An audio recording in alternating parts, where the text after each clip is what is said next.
Om Apyayantu Mamangani Vak Prana Chakshu Shrotram Matho Balamindriyani Cha Sarvani Sarvam Brahmopanishadam Maham Brahma Nirakuryang Ma Brahma Nirakarod Anirakaranamastva Nirakaranam Mestu Tadatmani Nirateya Upanishatsu Dharma Ste Mai Santu Om Shanti Shanti Shanti. May my limbs, speech, vital force, eyes, ears, as also strength and all the organs become well developed. Everything is the Brahman revealed in the Upanishads. May I not deny Brahman. May not Brahman deny me. Let there be no spurning of me by Brahman. Let there be no rejection of Brahman by me. May all the virtues that are spoken of in the Upanishads repose in me who am engaged in the pursuit of the self. May they repose in me. Om, peace, peace, peace.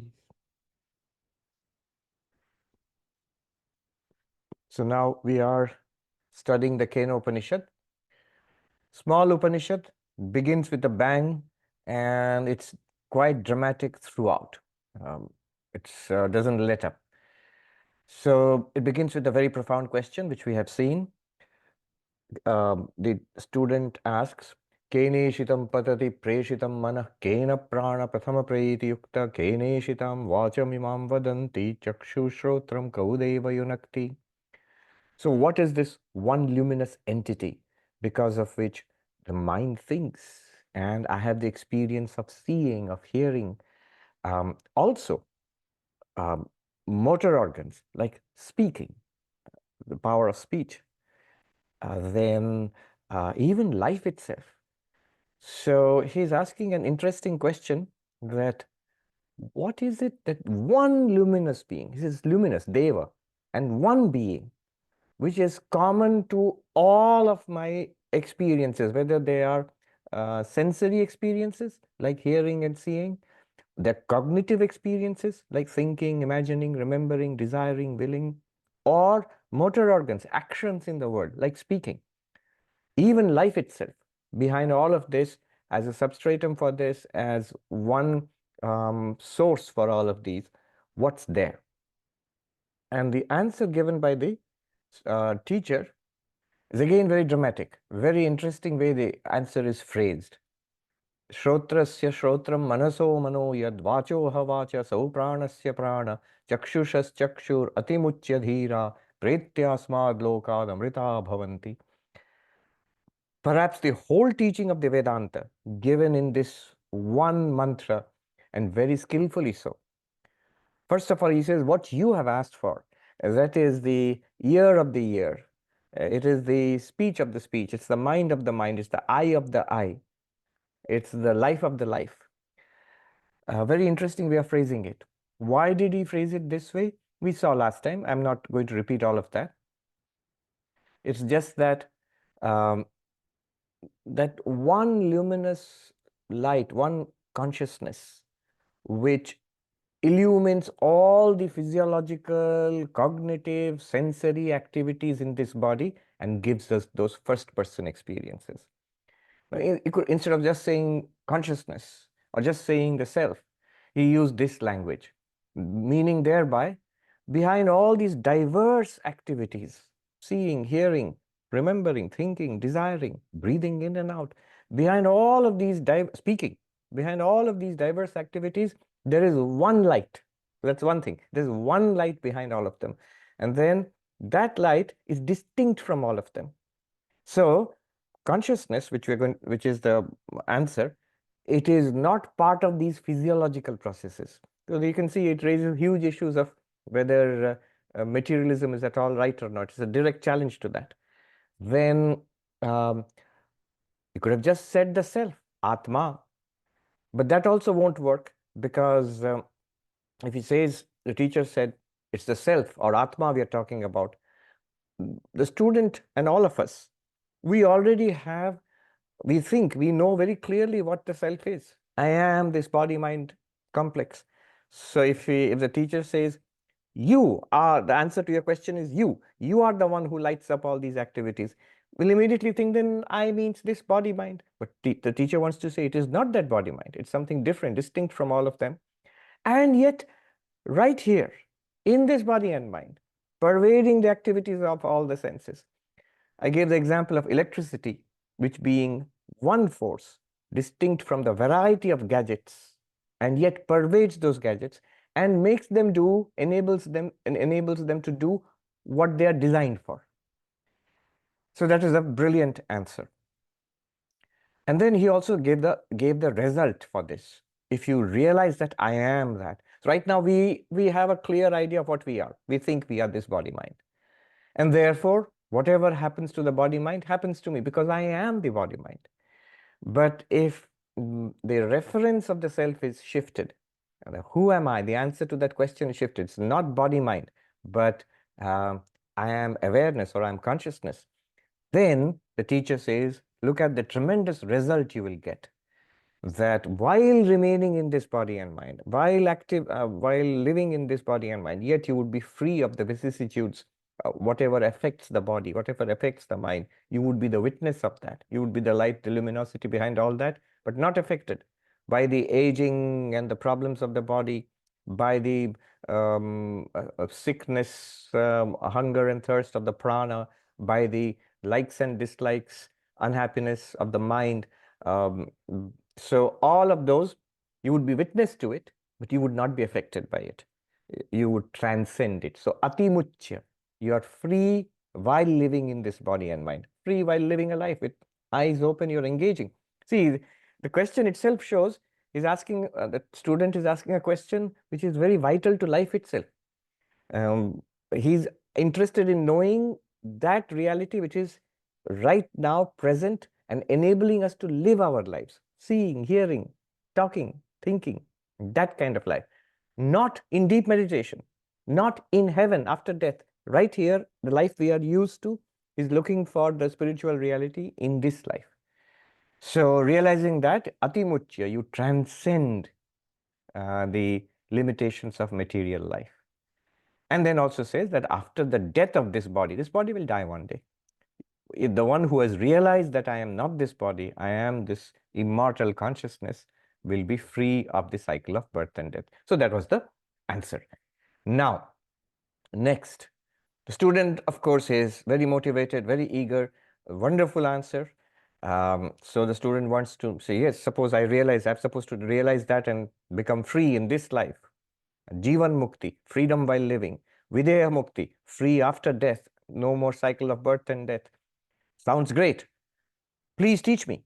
Show me what this Atman is, what you're teaching, this eye of the eye, ear of the ear. Show that to me and let me realize it. Let me get the benefit from it. And then as I said, it's dramatic. The teacher says next that I can't teach you.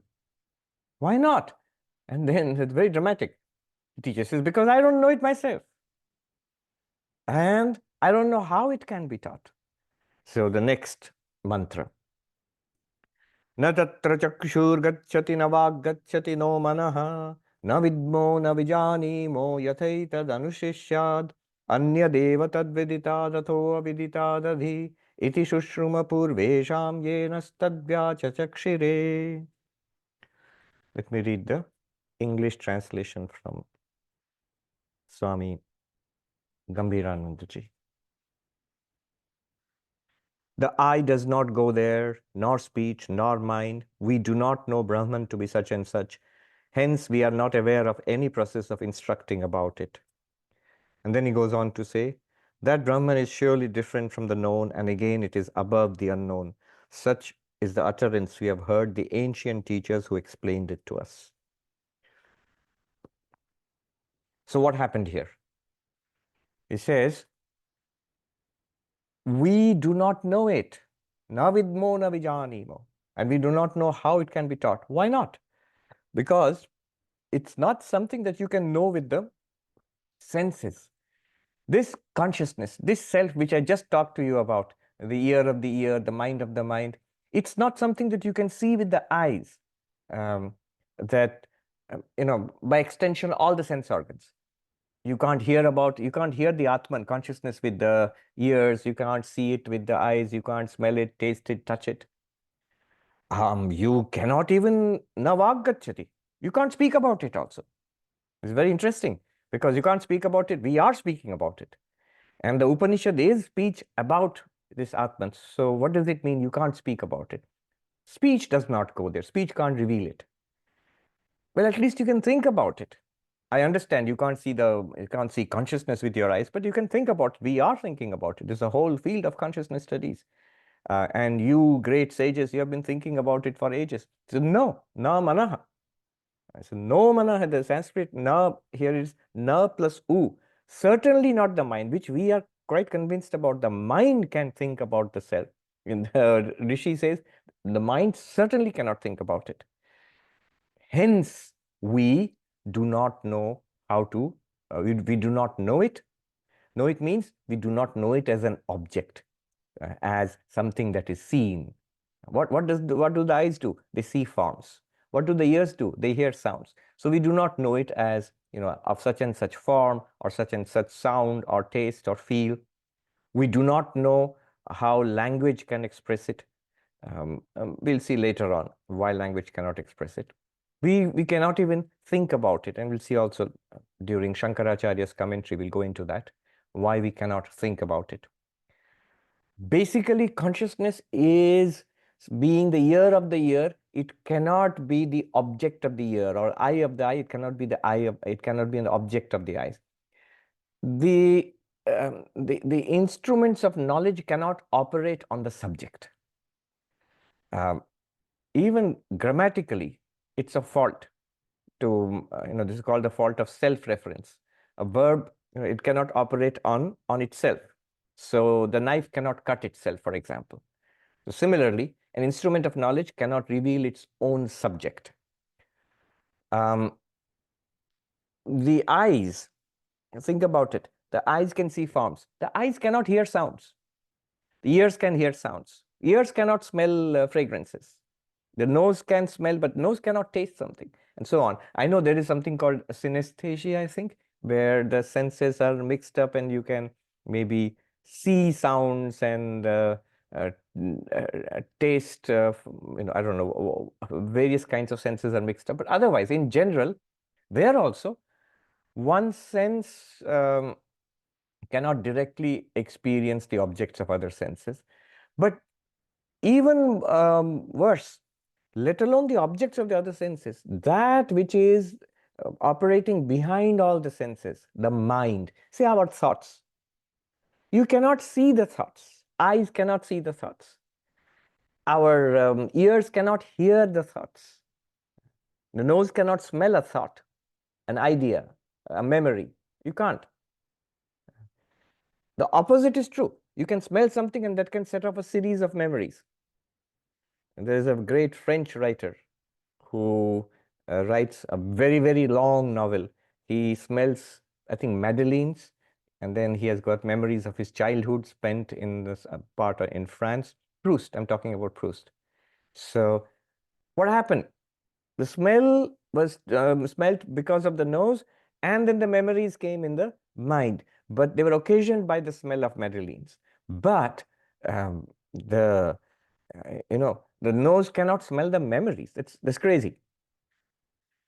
So the mind, with its thoughts, memories, ideas, it's not an object of the senses. Even more so, consciousness, which is witness, I, the conscious self, who is the witness of these thoughts.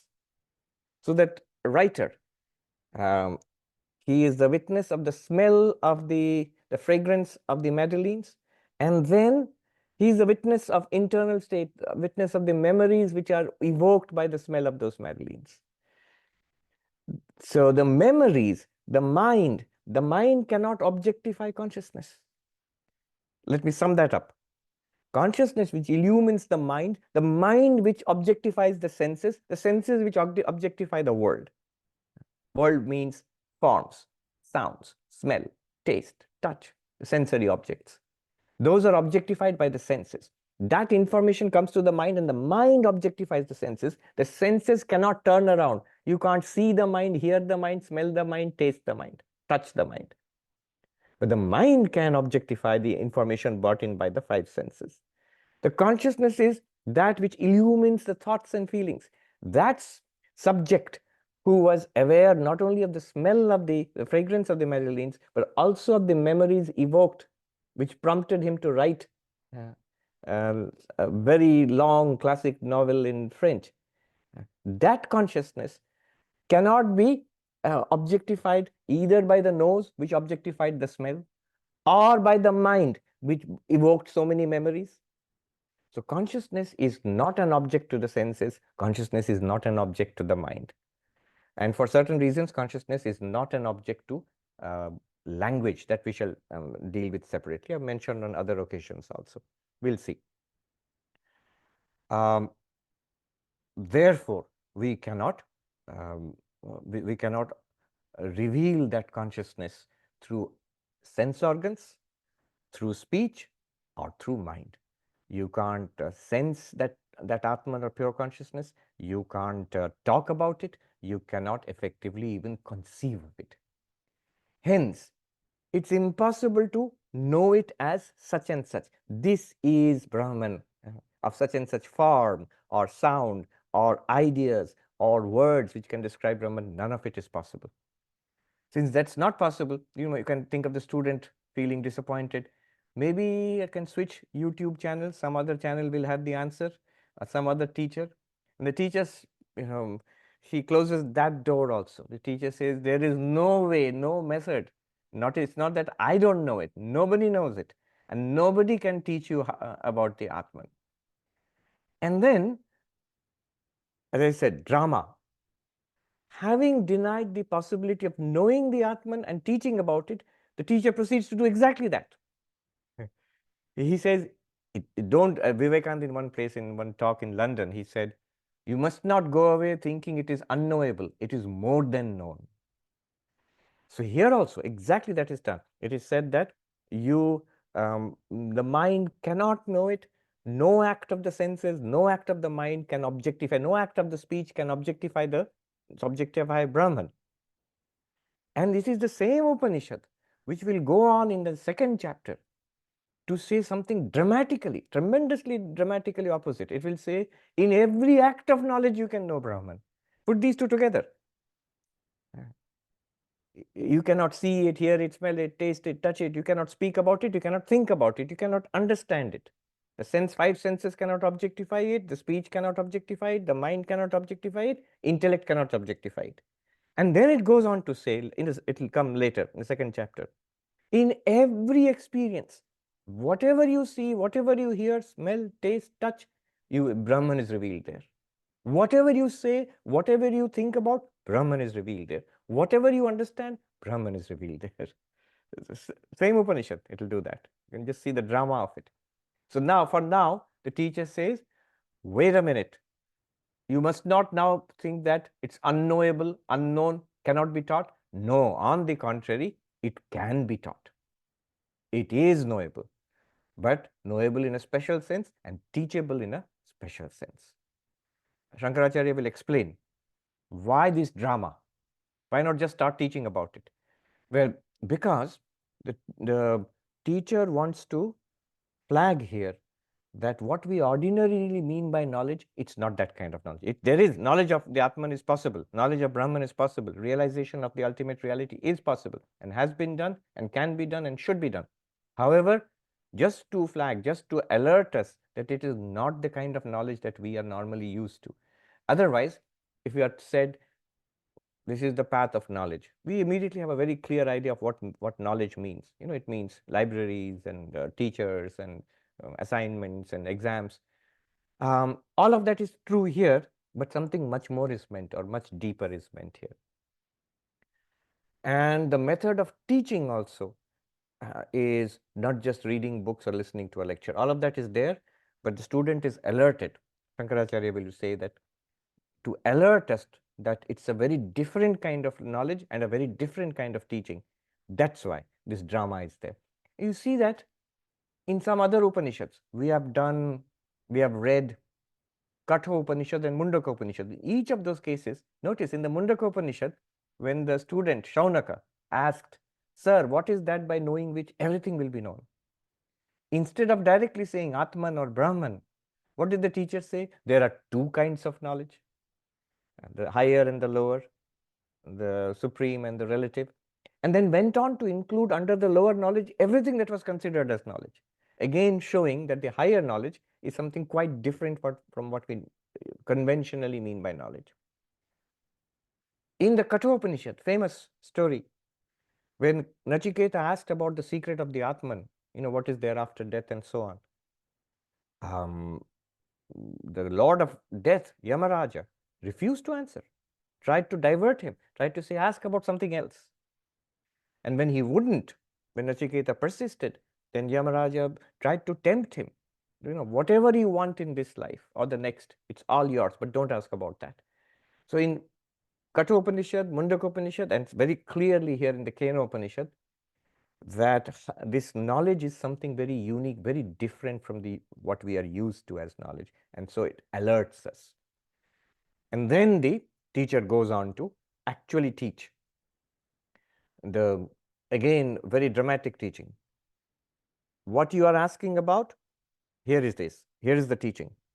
That there is a teaching which we have got from our lineage, the sacred lineage of teacher and taught from the rishis of ancient times. This has been handed over. It's not something that I have come up with.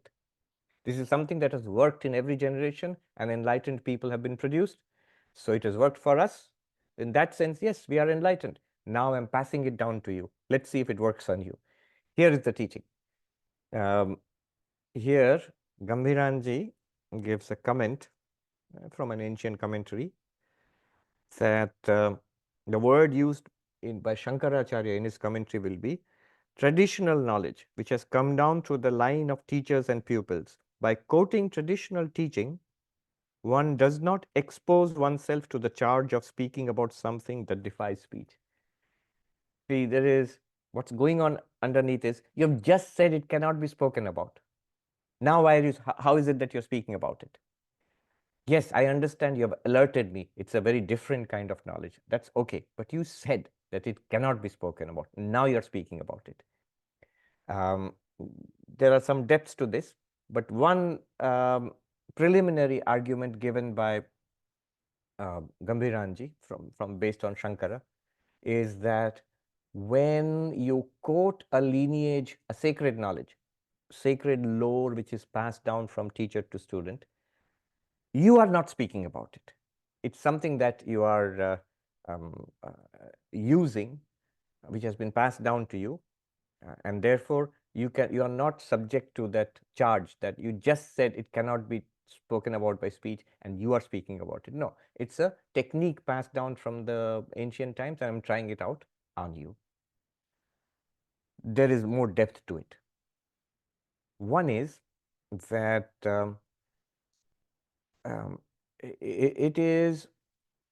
who have studied Vedanta Sara and all, they know how do these Upanishads speak about it, because this is speech after all. How do you consistently say it cannot be spoken about and then go on writing Upanishads and Gita and endless books about it and teaching about it and giving classes? The answer is this. Speech directly denotes something. You say something and you say this is a book. You can show a book and I have a sentence, this is a book. The sentence reveals this. In this way, speech cannot reveal Brahman. What the Upanishads do is they do it indirectly. I'm referring to Vedanta Sara, those who have studied, the analysis of the Mahavakya, the analysis of the great sayings like Tat Tvamasi, where the words Tat and Tvam do not directly refer to pure consciousness. You have to take the implied meaning. Those who have studied, the technical terms, the Bhaga Tyaga Lakshana, Jahat Ajahat Lakshana, the method of the implication by retaining part of the meaning and giving up part of the meaning. So speech is failing to refer directly, but there's a technique of teaching where it can point you in the right direction. And then you have to catch it yourself.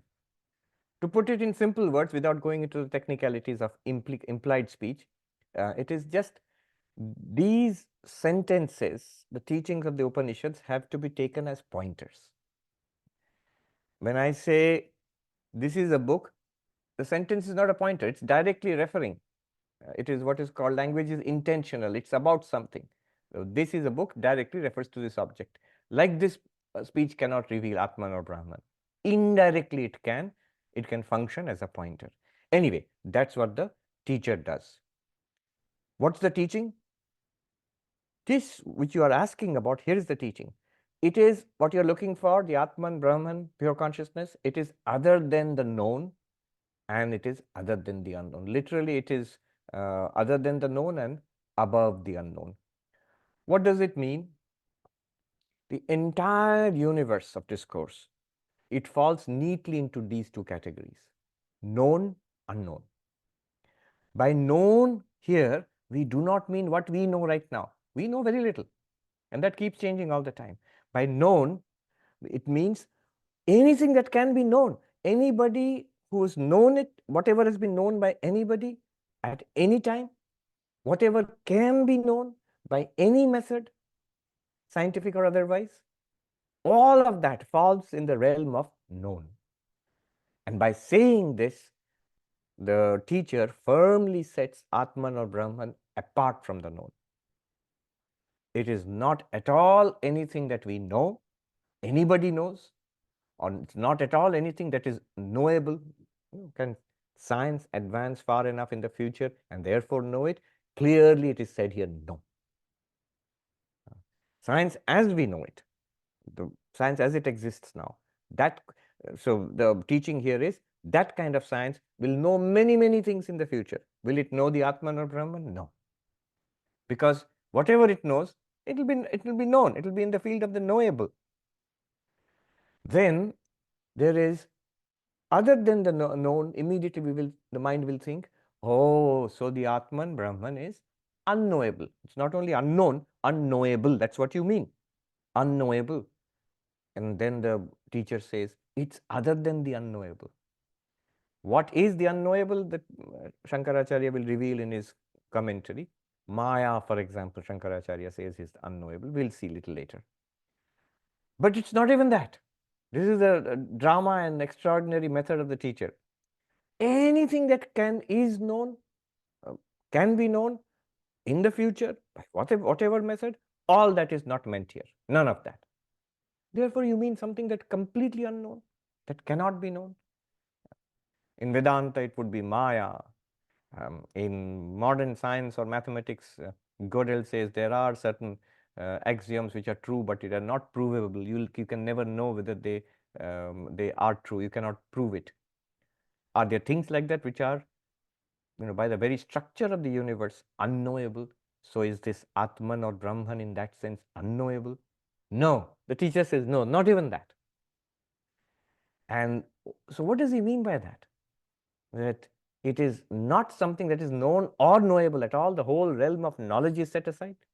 But so also is the whole realm of the unknown. That is also set aside.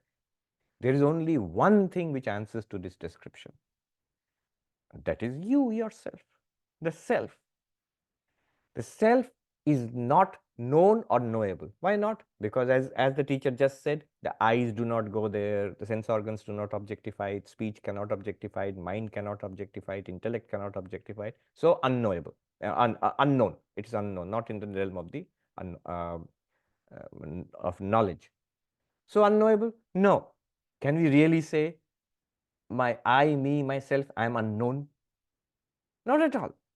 That we have to set up a huge scientific inquiry to find out, find me out. No, I am always known to myself. In fact, I am prior to all that is known and unknown.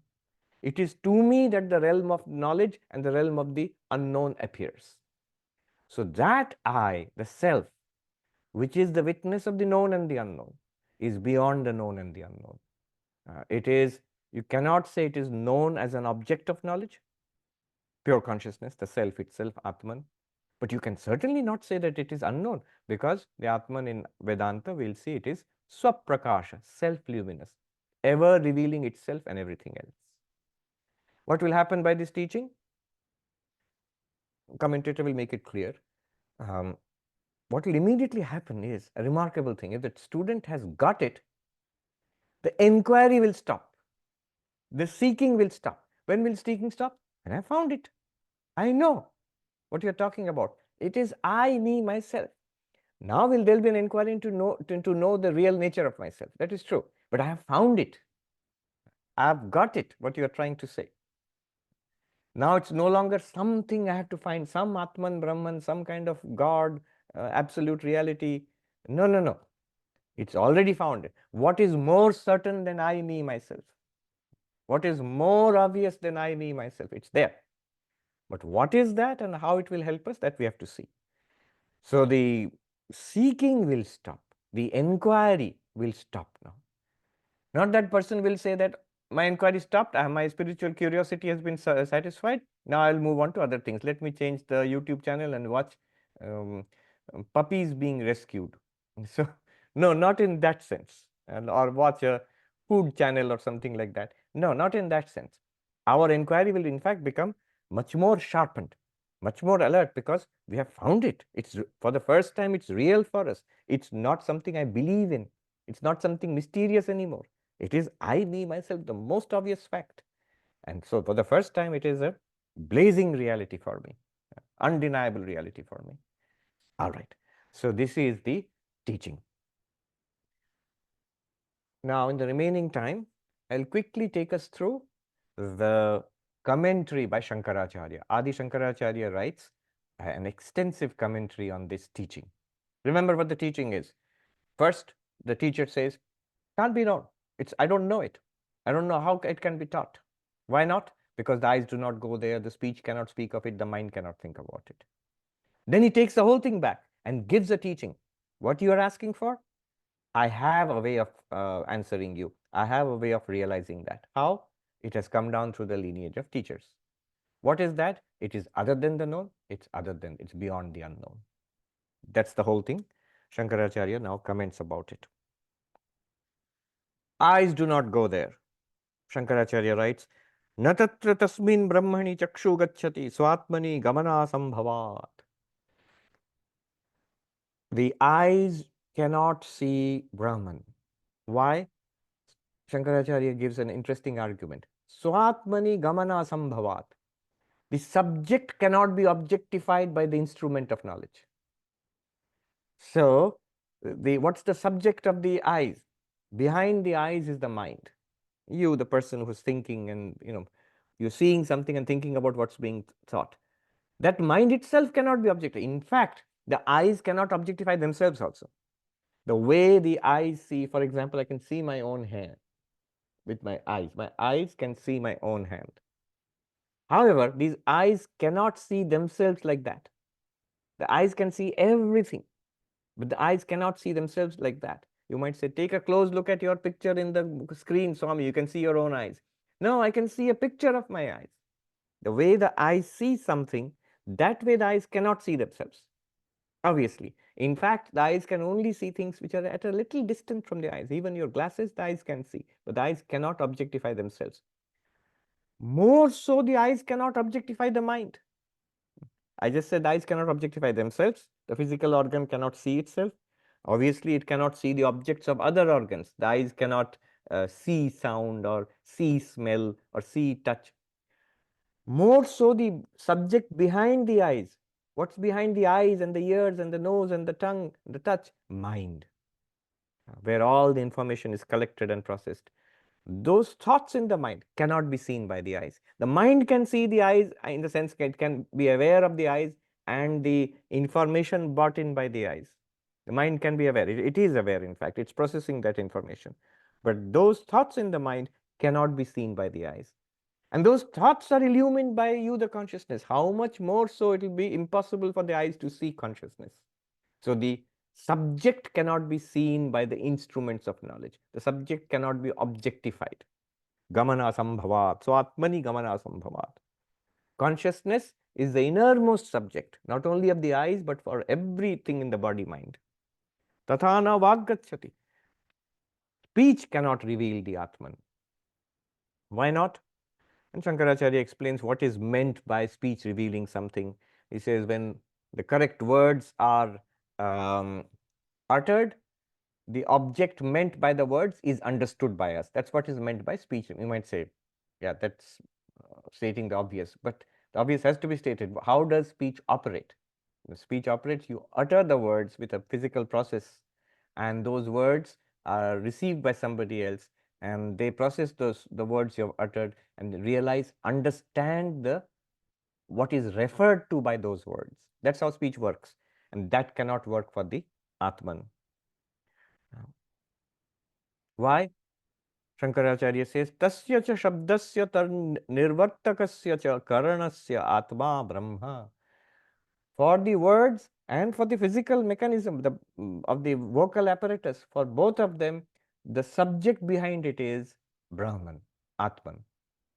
The words cannot refer to Atman or Brahman. How they can actually refer, indirect way, implied meaning, that's later on. They cannot directly refer to the Atman or Brahman. And he gives a nice example. Fire. He says, just as fire cannot heat itself or cannot burn itself or illumine itself, fire burns and illumines all other objects, but it cannot burn itself or illumine itself. In that way, exactly in that way, the words cannot illumine consciousness. He says, Yatha agnir dahaka prakashakaschapi san nahi atmanam prakashayati dahati va tadvat. One might ask here, wait a minute, fire does illumine itself. Fire lights up, if you have a light here or a fire, it will light up the room, but it also lights itself up. So why did Shankaracharya say it does not illumine itself? Atmanam na prakashayat, it does not illumine itself.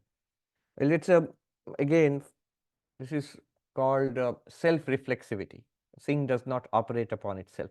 Consider what it would mean if fire were to illumine itself, if a light were to illumine itself. We clearly see lights are self-luminous in the sense that when you switch on a light, everything in the room which was in darkness is now revealed by the light.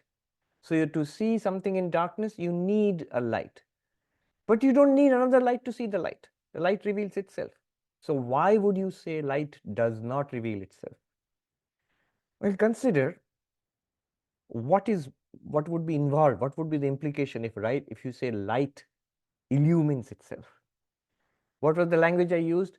Things in darkness are revealed by light. So what does light do? That which was not illumined is now brought under illumination when light is switched on. Now you get it, that in that case, would you say light was in darkness and then light revealed itself, so light is illuminating itself? That's impossible. Clearly, the way light reveals itself is not the way it illumines other things. Not only that, illumination is a particular activity. Lighting up something is a particular activity. It starts at one point and then it stops at one other point. You can switch on and switch it off. Now, self-illumination of the light by itself, is it an activity? Is there a point where it started? There's a point where it can stop? Impossible. So what light does for itself by shining forth, whatever it is, you can't call it illumining, lighting up. So in that sense, this is an example for what is called the problem of self-reflexivity. A thing cannot operate upon itself. So that's why when we say consciousness illumines everything and it is self-revealed, it does not mean consciousness illumines itself the way it illumines everything else. There is the Vedantic concept of swaprakasha, self-luminosity. And there's a great discussion. What could it mean for something to be self-revealing, self-luminous? So consciousness illumines everything in the sense that everything is an object to consciousness, but consciousness does not illumine itself in that way. So consciousness is not an object to itself. It can't be. It's grammatically wrong and philosophically wrong also.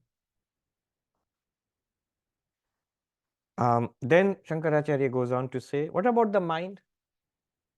I understand. Eyes cannot see it, eyes, ears, nose, skin, all of that.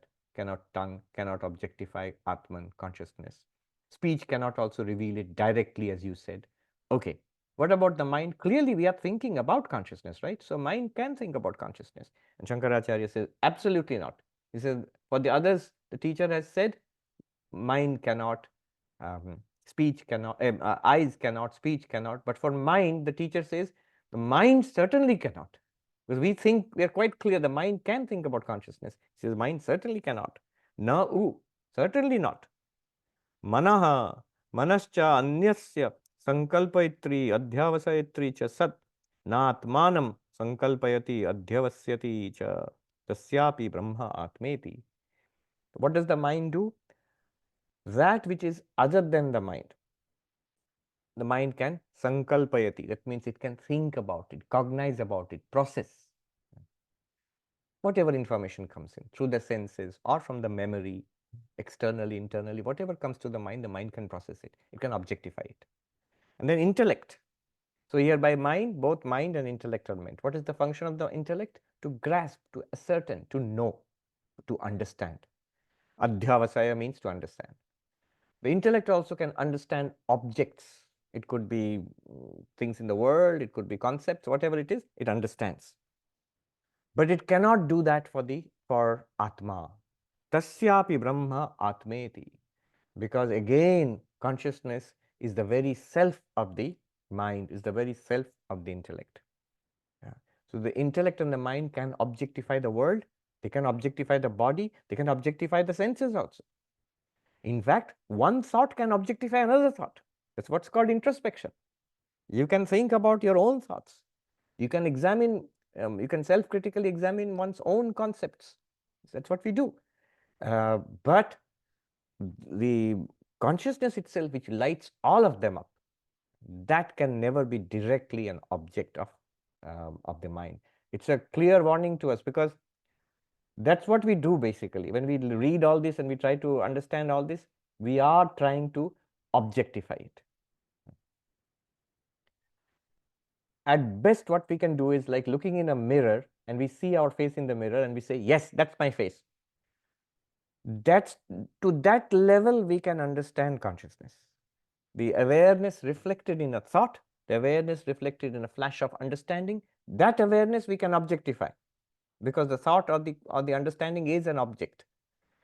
But the original consciousness, that which is being reflected, can never be objectified. And now you see why it's so difficult to say, I know it. Indriya manobhyam hi vastuna vijnanam. It is through sensory activity and it is through the mind and the intellect that we know things. Through our eyes and ears and all the senses, and boosted by our scientific instruments, we gather data. Then we think about it, make inferences about it, and then we say we know it. That cannot be done, because pure consciousness is not an object to the senses, the mind, or the intellect. Tad agocharatvat na vidma tad brahma idrisham iti. Because Brahman, or pure consciousness, pure being, is not an object of the senses, is not an object of speech, is not an object of the mind or the intellect. Therefore, it cannot be said, we know Brahman. And Shankaracharya makes it more clear. Idrisham, that we know Brahman to be such and such. This is what Brahman is. You can't say like that. Ato na vijanimo yatha yena prakarena etad brahma anushishyat. So therefore, we also do not know how to teach it.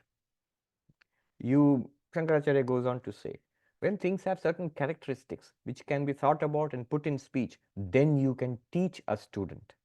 You can, he uses very, what is called in pedagogy, constructivist language.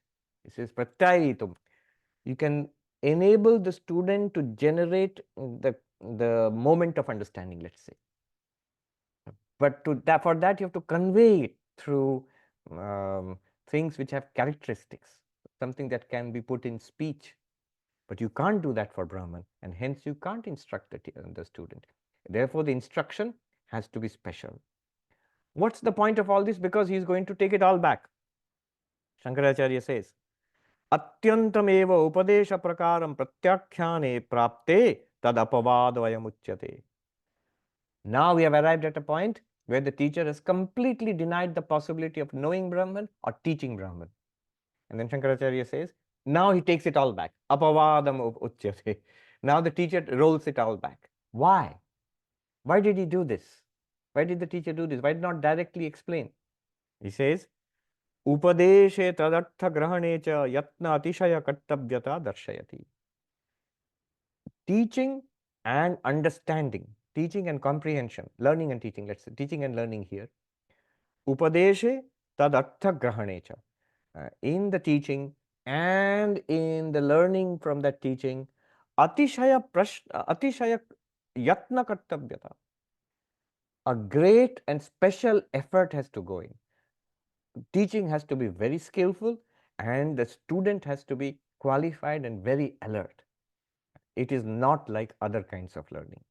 To point that out, this whole procedure was adopted to first say, it can't be known. You can't know it as such and such is Brahman. It can't be taught the usual way things are taught.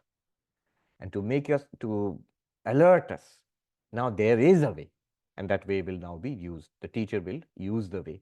What is the way? The way which has been transmitted down to the teacher through his or their teachers and through a lineage of teachers.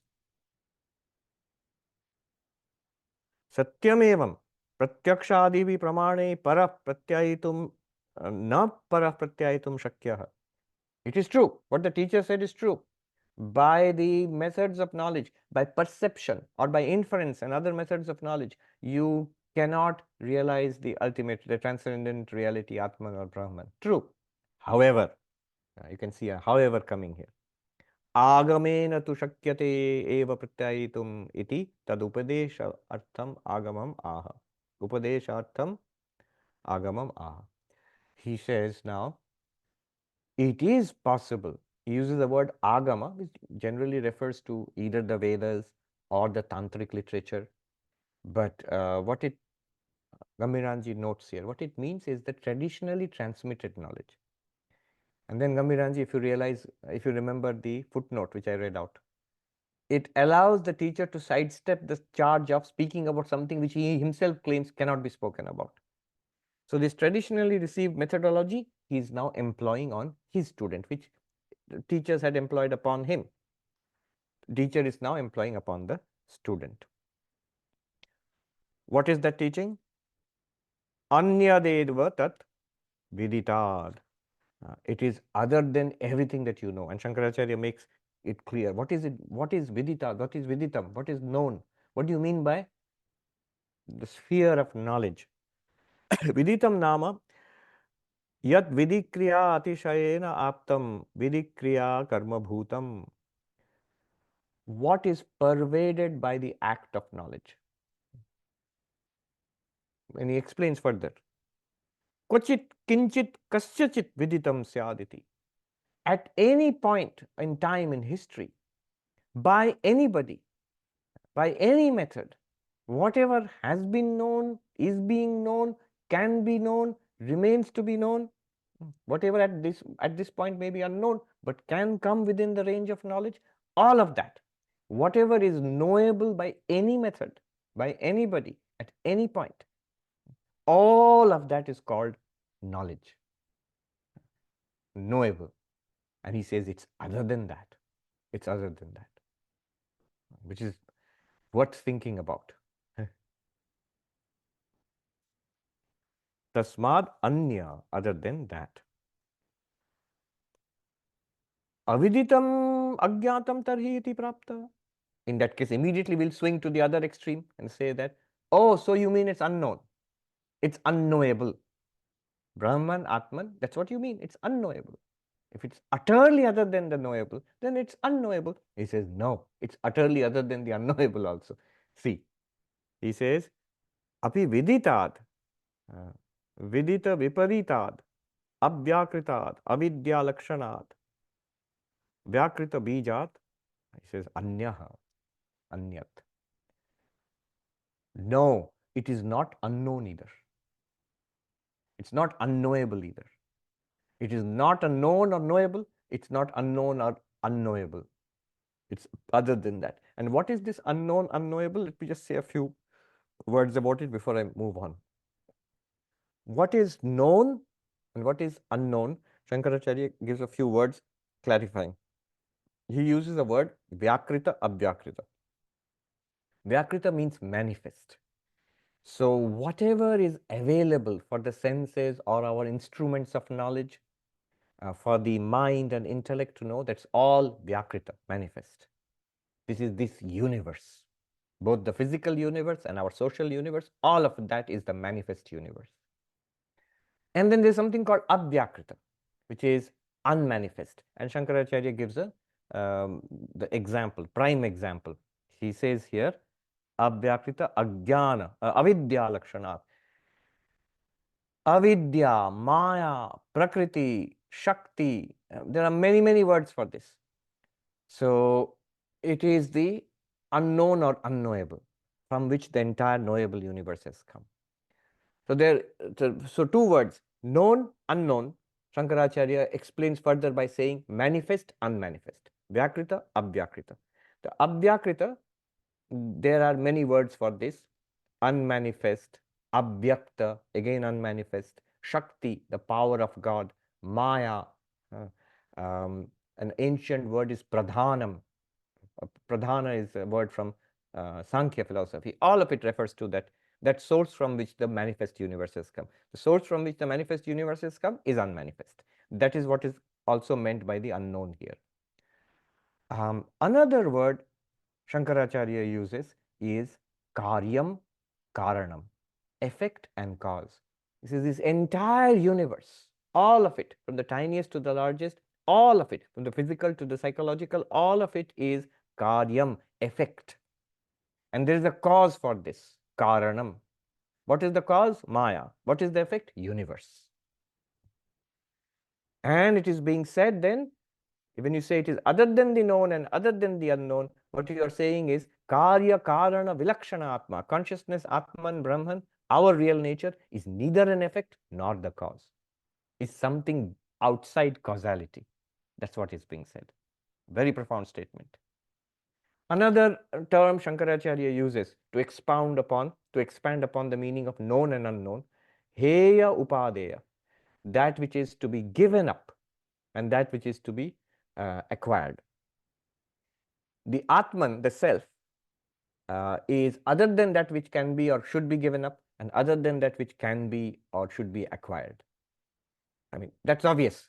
I, me, myself, I am the one who tries to get rid of problems and acquire stuff which I like. But me, can I get rid of myself? Impossible. Can I acquire myself? Impossible, because I'm there. I'm prior to all acquisition and getting rid of. Shankaracharya explains why he's using words like Heya Upadeya, to be gotten rid of and to be acquired. Remember, he's saying that which is the known, the manifest, the effect is Heya, that is to be given up. Why? He says because the manifest world, our lives, are full of sorrow and unhappiness and limitation, and it has to be transcended. In fact, that's what we are doing through our Vedantic practice, trying to rise above our limitation. Heya, to give up or to rise above it. But the cause, why is that called Upadeya, to be acquired? So it's a very interesting logic Shankaracharya gives. People, so there are two things, intelligent cause and material cause. So for example, the potter is called the Nimitta Karana, intelligent cause, and the clay out of which the potter makes a pot is called the Upadana Karana. Now you understand, the intelligent cause, the potter, has to acquire the cause, the material cause, the clay out of which to make the effect, the pot. Let me repeat that. The potter is the one, intelligent cause, in Sanskrit, Nimitta Karana, is the one who wants to make a pot. Wants an effect, that is the pot. But in order to make that effect, the potter will have to acquire the cause, the material cause, which is clay. So the material cause is that which has to be acquired in order to produce an effect. So, but the Atman, consciousness, Atman, Brahman, is not something that can be given up, or not something that has to be acquired. Who acquires? Shankaracharya, I'm translating Shankaracharya's commentary. Who acquires? For what? It is the self with the body and mind, which goes around acquiring things in order to get some effect, produce some effect. We need money to get a car or to buy the latest mobile phone. So I'm acquiring stuff in order to get something. But the self itself, the Atman, can neither be acquired nor dispensed with, nor does it need. If you realize what the self truly is, you don't need any effect, and therefore you do not need the cause also. You rise above causality. You may use it for the welfare of others, the cause and effect. But for yourself, you don't need effects, so you don't need the cause either. So you are beyond acquisition and dispensation. There's a lot packed into it. Why would you not? Why does Vedanta go with renunciation of worldly means and goals? Because of this. The Atman itself has nothing to gain from worldly acquisition, worldly results. And therefore, the causes of getting, the methods of getting those worldly acquisitions make no sense for the Atman also. Atman is, you cannot get rid of it, you cannot acquire it. That's basically the meaning. Now, Shankaracharya says, so other than that which can be acquired, that which can be dispensed with, other than the effect, other than the cause, other than the manifest, other than the unmanifest, other than the known, other than the unknown. What is there? He says, only thing is the self, you. And he says here, एवं विदिता विदिता अविदिताभ्याम अन्यद इति हेय उपादेय प्रतिषेधेन स्वात्मनो अनन्यत्वात् ब्रह्म विषया जिज्ञासा शिष्यस्य निवर्तिता स्यात्. Since other than the self, there is nothing that answers to this description. What is the description? Other than the known means all knowable things as objective knowledge.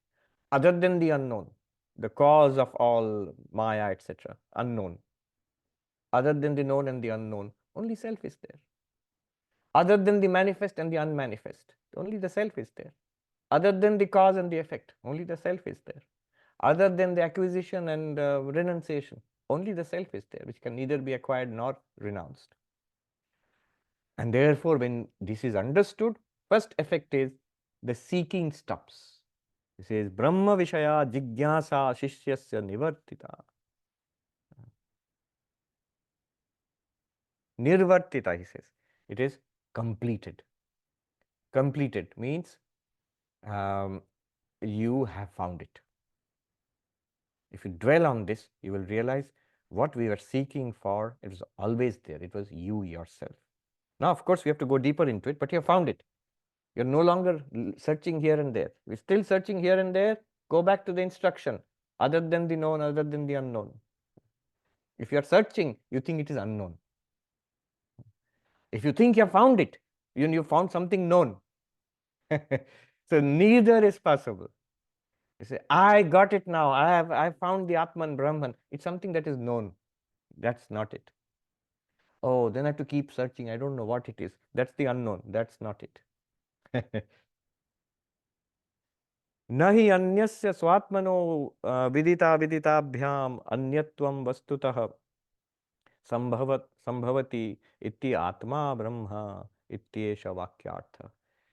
So he says, Shankaracharya says, very profound conclusion. The upshot of all of this, the meaning of this teaching, other than the known, other than the unknown, it means Atman is Brahman.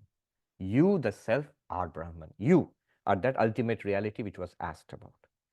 This is Mahavakya. Mahavakya means identity of the Atman and Brahman. You are Brahman. When any Mahavakya, any sentence says that, that's a Mahavakya. Mahavakya, the great profound utterances like you are that Tattvamasi, Aham Brahmasmi, I am Brahman, Jnanam Brahma, this consciousness itself is Brahman, I am Atma Brahma, this very self is Brahman. This is also a Mahavakya. Which one? What you are looking for, the Atman, is other than the known, other than the unknown. It means that Brahman is the Atman itself. So it is a Mahavakya. And then Shankaracharya gives a number of quotations from the various Upanishads. Ayam Atma Brahma from Mandukya Upanishad.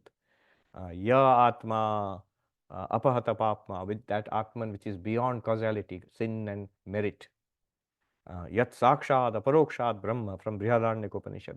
The direct and immediately revealed consciousness is Brahman, the ultimate reality of the universe.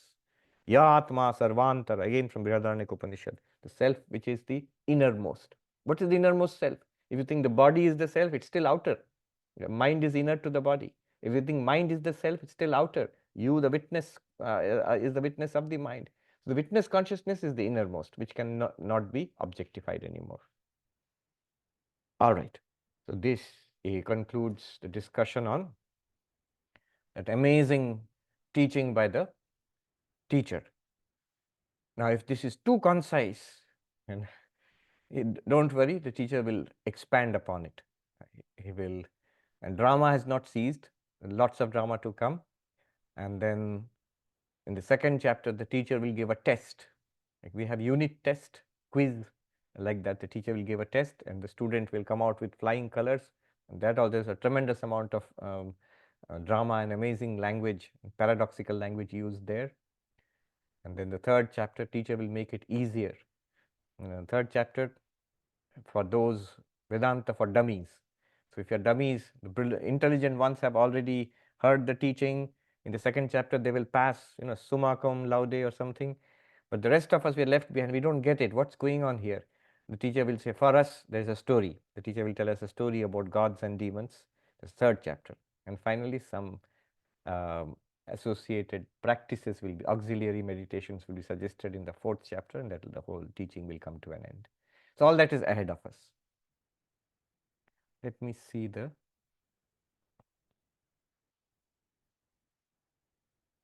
comments. Apala says, it's very interesting how there's a lot of mirroring going on at the level of sentence structure in these verses, especially in the lines of the second chapter and overall between the first and second chapters. Yes, mirror opposites coexisting, folded along their point of contact. Yes, yes, that is true. As we go along, we'll come to the second chapter. We will see how consistent the whole thing is. It seems very dramatic and very contradictory. But what the student asked in the first question, that alone is being talked about in dramatically different ways throughout. Just as a mirror seems to reverse us when we look at it. Similarly, the teaching seems to be talking in paradoxes, but the teaching is actually a clear, not a clear, but difficult, maybe deep answer multiple times to that original question. What is it that lights up our seeing, hearing, thinking, speaking, and so on?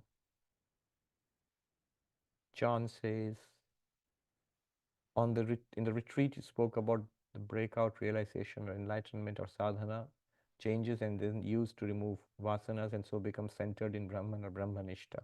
Not Brahman Ishta, Brahmanishta.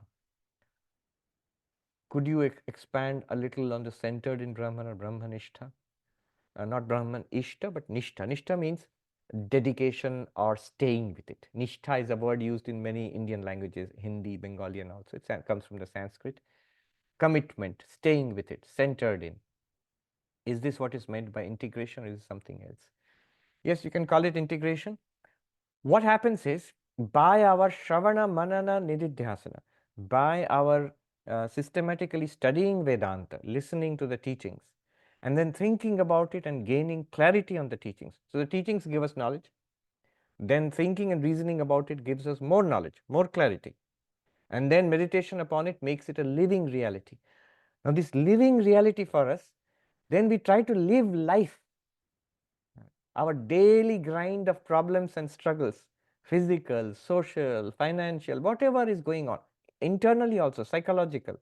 All of that, we throw this light, this new light of understanding that I am the witness consciousness, that I am other than the known, other than the unknown. I am the luminous subject, the illuminer of the thoughts and feelings. I am not thoughts and feelings. I am not even a body. I am not even just this person. The reality of this person I am. Now, as this person, how do I live the life now? In the middle of all the struggles of life, as I try to bring this knowledge to bear, that is Brahmanishtha. It's a struggle. It will be a struggle. For example, Krishna talks about this in the Bhagavad Gita, for example, second chapter, number of times. He says, Yang hina vyatayante te purusham purusharshava. It says, these heat and cold, success and failure, pain and pleasure, um, accolades and humiliation, those who are not shaken by this, those who maintain their inner serenity in spite of this. Now, see how much effort it takes to maintain inner serenity. We tend to get upset with every little problem. Not to let the mind get upset. That's a practice. On what basis will you not get upset? On the basis of this knowledge that I am Brahman. If I am one with all, with whom will I get upset? If I am not the body, why should I let the pain in the body or this illness in the body upset me? If I am not the mind, if the mind has become upset, I should also know clearly I am the witness of the upset mind also. And then the mind should calm down. These are difficult practices. These are struggles. If the person is a sadhaka, spiritual practitioner for a long time, it will be much easier. If we have not done our homework, the fourfold qualifications, it will be much more difficult. The struggle will be there. This is called Brahmanistha. It's one thing to read about it and get a general idea about it, some kind of understanding. Another thing to bring it to bear on our life and live according to it in the midst of all these struggles and not be thrown off. Be centered in Brahman means Brahman is available to me all the time. And these questions are raised in various commentaries on the Bhagavad Gita, that how can you be centered on Brahman all the time? Because the world is always with us. Shakespeare says the world is too much with us. So the world is always with us. How will you stay with Brahman? And the answer is no. In everything that the world throws at us, Brahman is right there. This Upanishad also will teach us. In every experience in the world, pleasant and unpleasant, Brahman is revealed. Keep your attention on that. And keeping your attention on that, change your reaction to what happens in the world. Not be upset with the unpleasant, not be delighted with the pleasant, maintain an inner serenity. So you might even call it a stoicism illumined by and occasioned by Vedanta. So that is Brahmanistha. If you think the world and all the sensations that I'm getting in the body, thoughts which are coming in the mind, whether they are dark or difficult, if they're all appearances in one light of consciousness, and I am that one light, then I should be able to react when I use my mind and the body. I should be able to react much more peacefully, in a much more serene and luminous fashion. Sanket says, how does the self, one more point about Brahmanistha. One of the basic things about Brahmanistha is living an ethical life in the midst of difficulties and sticking to it, using our Vedantic knowledge, cleaning up our life. Yes, I am not the body mind. I am not this personality. I am the witness of that. But as one sadhu said very nicely, छोड़ोगे तो आप, लेकिन साफ करके छोड़ो. Yes, you're going to vacate the room. But before you vacate the room, clean it up. Don't leave a mess behind. Mess means at the level of our life, in our the ethics that we follow, at the level of our thoughts, at the level of our emotions. If it's messy and I try to be the witness of that mess, then what will happen is being a witness will be that much more difficult, and we'll keep getting sucked back in by the mess. If it's not a mess, if I've tried to lead a disciplined and ethical life, if I've tried to keep my mind calm and my attention centered, then Brahmanistha becomes much easier. Then being the witness and realizing oneself to be the witness and living accordingly becomes much easier. One sadhu put it this way, that the witness consciousness, yes, you are the witness of all of this, but this sadhu gave a nice example of sometimes, now I'm talking about the legal witness, not the Vedantic witness, the legal witness in the court. So the legal witness is supposed to give an impartial account when is called upon by the judge to speak about what he or she saw or knows. But sometimes the legal witness can be biased, and maybe they know the defendant, or they have prejudices, or they are scared by somebody, or they have been tempted or bribed by somebody. So that it becomes a biased witness. And then he says in Vedanta also the same thing happens. We think we are the witness. But if the mind has strong prejudices, strong samskaras, negativities, guilt, anger, impurities in the mind, then the so-called witness will be swept away and will become a biased witness. Will come down on the side of what is pleasurable or favorable to this body mind, and will be scared of or come down against what is unpleasant to this body mind. It will not be an unbiased witness. Another example that the sadhu gave was of diabetes. It's like an operation. And the sadhu said, I had to have an operation. Then the doctor said, you have high diabetes, you have to get the diabetes under control before we do an operation. Otherwise, you'll have serious health consequences. And the sadhu, of course, applied everything to Vedanta. He says, Vedanta is basically an operation. The witness consciousness, the seer of the field, the kshetrajna, is to be operated and separated from the field. Separated means you become the witness of the body mind. It's an operation. But that operation can only be done when the diabetes of worldliness has been reduced and brought under control. If the mind, a personality is very worldly, very much affected and by fear and attraction and temptation, and you try to do the operation, the health consequences, spiritual health consequences will be serious. One may delude oneself into thinking I am the witness. They say spiritual bypassing. So those things, those consequences may be there. Yes. How does the self illumine itself? It's not like other objects. Can you please talk more about it? This is called swaprakasha, or self-luminosity. It's a very subtle topic. We'll talk more about it later on. It will come up again and again in this Upanishad. Those who want an advanced text of Vedanta is called Tattva Pradipika Chit Sukhi. Their 11 definitions of self-luminosity have been considered. 10 have been considered and rejected, and the 11th one has been accepted. I can just give you the answer and then we'll move on.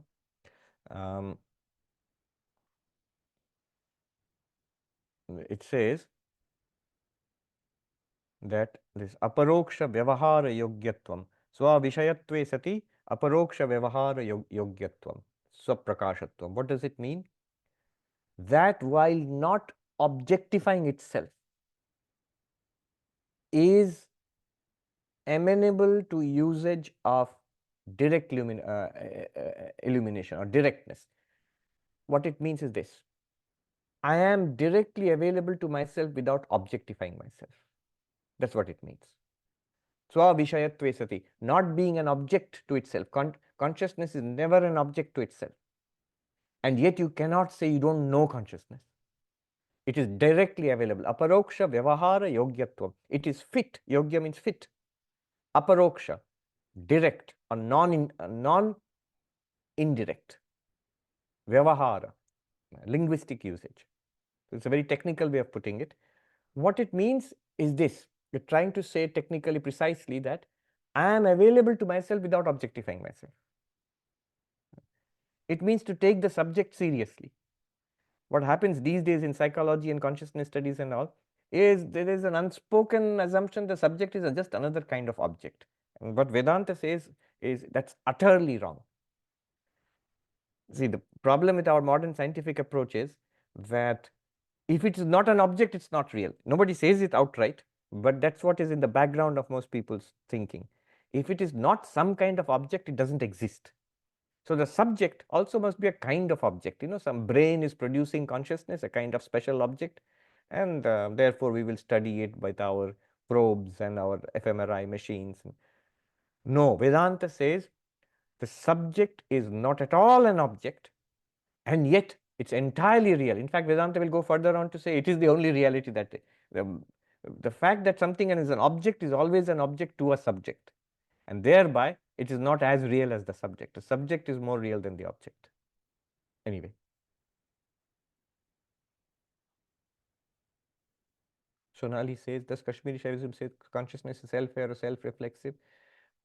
aka Prakasha Vimarsha, because it knows or objectifies itself?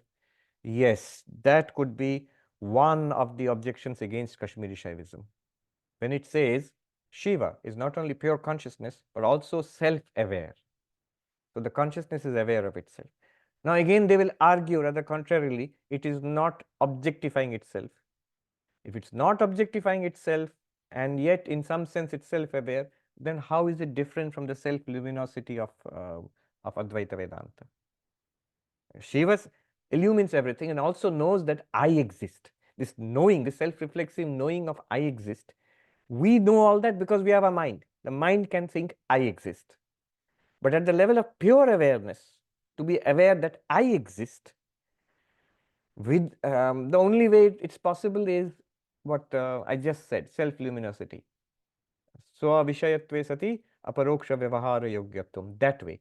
But if you say, no, no, no, Shiva knows I exist, I am Shiva, I exist, then Vedanta will be justified in saying you are importing a mental activity into pure consciousness. So this is the debate.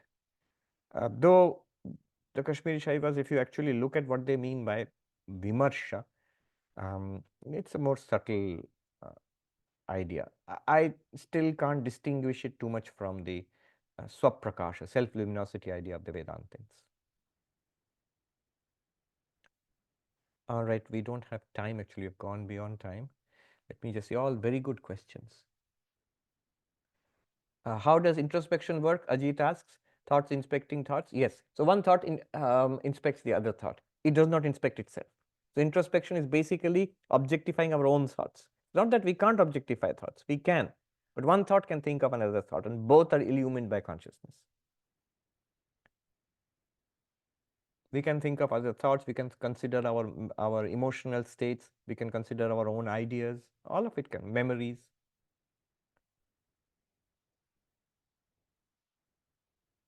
Priyanka asks, do the vrittis and the reflected consciousness rise and fall together? Yes.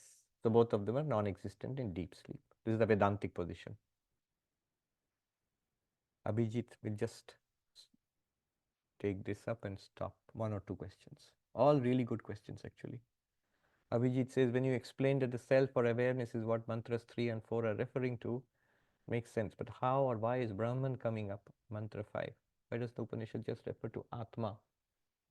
The Upanishad refers to the Atman as Brahman, as the not only the innermost consciousness, but the underlying reality of the world. From the very beginning, it does that. When it says, by knowing this, one transcends death. The Upanishadic idea is always, it's non-duality. By knowing non-duality, one transcends death. And this Brahman is non-dual. Non-duality means one has realized Brahman, that the Atman is Brahman. Otherwise, what will happen is, then Atman as the witness of and the illuminer of all our thoughts and sensations would become a Sankhyan Atman. Sanket says, is Saguna Brahman Abhyakrita? Yes. So the Abhyakrita, the Maya, is the Upadhi of the Saguna Brahman. Pure consciousness in association with Maya or Abhyakrita is called Saguna Brahman or Ishvara. Jahnavi says, Abhyakrita same as Abhyakta. Yes, in Vedanta. Dr. Ravi Kumar says, does Abhyakta or this unmanifest is a seed form? Yes, it's a seed form of the manifest. Correct.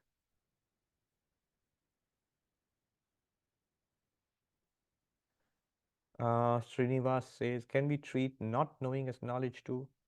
Yes. When knowledge is the vritti of not knowing something. One is abhava vritti, that something is not there. That's also kind of knowledge, definitely. And not knowing, vadanti aham agya. Yes, people say, I do not know this. An awareness of our ignorance. So there is an object to that ignorance, and I'm aware of the ignorance about the object. Yes, that's also kind of knowledge. Not prama. Prama means valid knowledge, but definitely it's a kind of cognition.